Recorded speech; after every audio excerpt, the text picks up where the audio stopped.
میرے مالک نے اس امت پر یہ فیضان فرمایا کہ اس کا قرآن بھی محفوظ ہے اور نبی پاک صلی اللہ علیہ وسلم کا فرمان بھی محفوظ ہے، آپ کی اداؤں کے ساتھ محفوظ ہے۔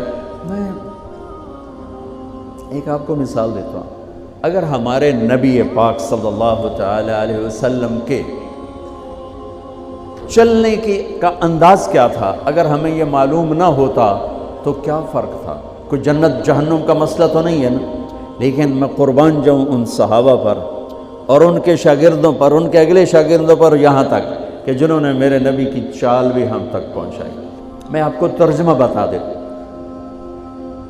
یمشی تکفیا ویقارب الخطا، آپ تھوڑا کندھے جھکا کے چلتے تھے اور پاؤں چھوٹے رکھتے تھے، کھلا پاؤں نہیں، ایسے نہیں، قریب، پاؤں چھوٹا، کندھے جھکے ہوئے، گردن آگے تھوڑی، اور چال میں تیزی، اتنی تیزی تھی کہ صحابہ کو ساتھ دوڑنا پڑتا تھا۔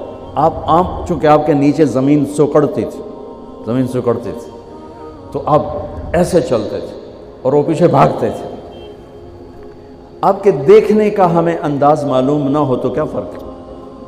لیکن میں قربان جاؤں جو کہہ رہے ہیں جل نظرہ الملاحظ، اب یوں دیکھتے تھے،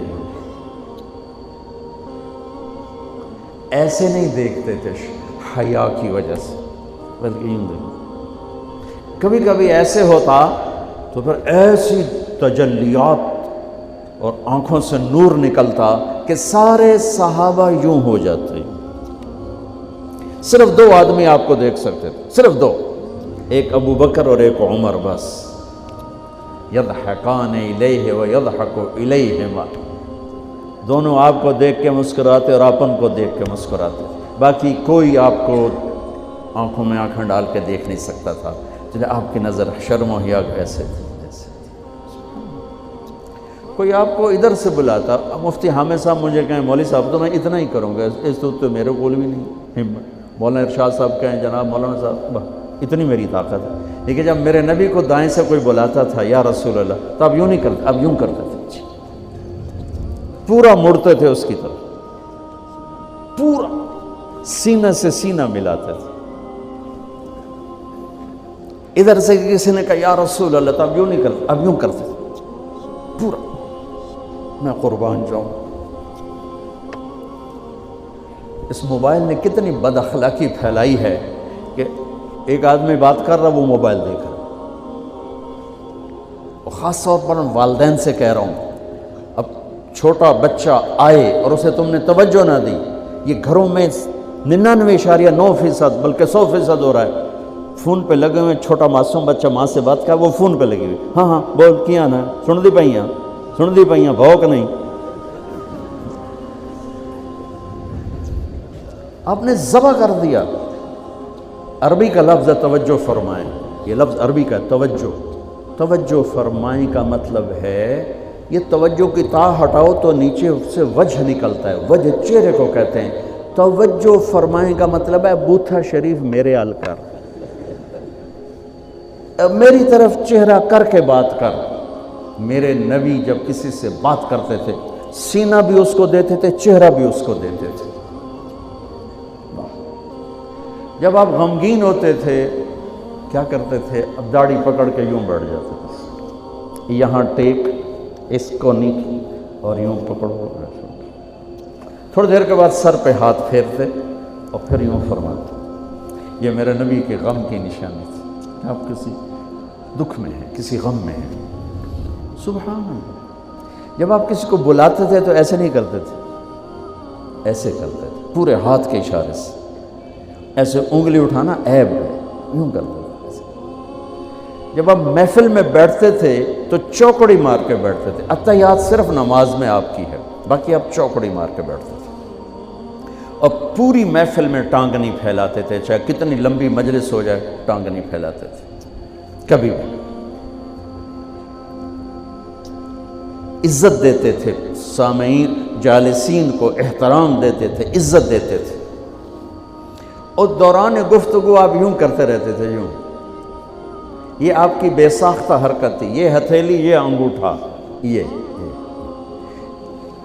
ہر آدمی میں نا کوئی اس کی جسم کی غیر ارادی حرکت ہوتی ہے.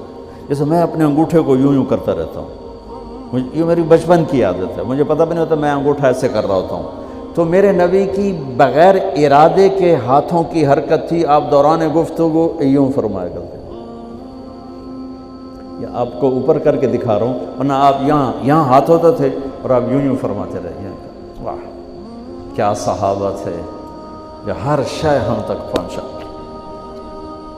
سبحان اللہ. جب آپ غصے میں ہوتے تھے تو ہماری طرح کوئی وہ اظہار تو ہوتا نہیں تھا، پھٹ پڑے وہ بھی نہیں ہے، ڈانٹ ڈپٹ وہ بھی نہیں ہے.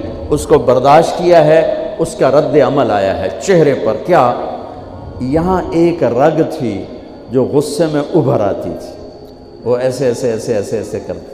بینہما عرق یدرہ الغضب، ٹک ٹک ٹک ٹک. تو اس سے اندازہ ہوتا تھا غصے میں کسی پر اظہار ناراضگی ہے تو ہم تو لان تان کرتے ہیں. آپ کیا کرتے تھے؟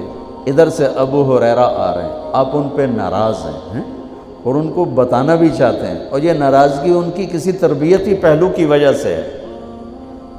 من تصر لنفسہ لا یغضب لنفسہ ومن تصر لہا. ساری زندگی اپنی وجہ سے نہ کسی پہ ناراض ہوئے نہ کسی کی ڈانٹ ڈپٹ کی. تو جب ادھر سے آ رہا ہے نا ابو ہریرہ اور آپ ان کو اظہار ناراضگی فرمانا چاہتے ہیں تو یوں دیکھا اور ساتھ ہی یوں ہو جاتے تھے. بس ادھر سے انس آ رہے ہیں، آپ ان پہ ناراض ہیں، دیکھتے ہی آپ یوں ہو جاتے تھے. بس یہ اتنا تھا میرے نبی کی ناراضگی کا اظہار کہ آپ لگتا ہے ناراض.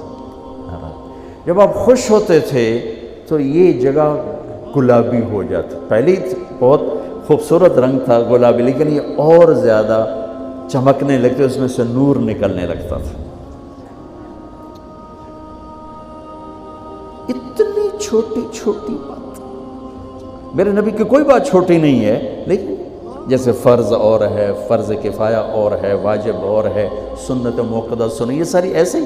میرے نبی کا ہر عمل عظیم الشان ہے کہ ہر عمل جنت میں لے جانے کا اور اللہ کی رضا کا ذریعہ ہے. تو چھوٹا تو کوئی نہیں، آپس میں تقابل کے. یعنی میں وہ چیزیں آپ کو بتا رہا ہوں جن کا جنت اور جہنم سے تعلق نہیں، عشق سے تعلق، محبت سے تعلق. ہماری جماعت گئی حافظ آباد، وہاں میں وکلاء میں بیان کر رہا تھا. علاقے کے بہت بڑے ذمہ دار آئے ہوئے تھے. کسی کام تو انہوں نے دیکھا تو ساری عدالتیں خالی. تو ان کا کیا ہوا کہ یہ تبلیغ والوں کا عالم آیا ہوا ہے، اس میں سارے چلے گئے. تو اس نے وہ پہلے تو بیٹھا رہا، پھر وہ جو جج کا ریڈر تھا انہوں نے کہا چودھری صاحب ایتھے ویلے بیٹھے ہو اور جا کے گل سن لو. وہ ذرا تبلیغ کو اچھا نہیں سمجھتے تھے. ان کا چلو ویلا بیٹھا سننا وا. میں اس وقت اللہ کے نبی کے جانور بتا رہا تھا کہ میرے نبی کی 9 بکریاں تھیں، ان کے نام عجوہ، سقیہ، برکہ، ورثہ، زمزم، اطلال، اطراف، غیثہ، قمرہ. 9 بکریاں، 10واں بکرا یم، اور اس میں قمرہ آپ کی زندگی میں مر گئی. یہ احسان عظیم ہے ان ہستیوں کا جو واقعی اس قابل تھے کہ اللہ نے کہا رضی اللہ عنہ، جاؤ میں راضی ہو گیا، جو مرضی کرو میں راضی ہو گیا. سبحان اللہ. واہ. اور آپ کے اونٹ تھے 2 عسکر اور ثعلب، اور آپ کے خچر تھے عفیر اور دلدر اور فضہ، اور آپ کے پاس گدھے تھے 2 عفیر اور یعفور، اور آپ کی اونٹنیاں تھیں عزبہ، جدعا، شہبہ، قصوہ، اور آپ کے گھوڑے تھے لزاز، تراز، لحیف، سجل، سکب، سبحہ، ورد، یعصوب، یعبوب. یہ آپ کے گھوڑوں کے نام. ایک گھوڑے کا نام تھا ورد. کیوں تھا؟ جیسے گلاب کا پھول نمایاں نظر آتا ہے، وہ گھوڑا ایسا حسین تھا کہ گھوڑوں میں نمایاں نظر آتا تھا. سبحہ ایک گھوڑے کا نام تھا. سبحہ تیرنے کو کہتے ہیں. ان لک فی النہار سبحا طویلا. اس گھوڑے کا نام سبحہ کیوں تھا؟ جب وہ دوڑتا تھا تو لگتا تھا جیسے پانی تیرتا جا رہا. خیر میں پھر لمبا چلا گیا. وہ جو تھے نا چودھری صاحب، وہ بیان سن رہے تھے.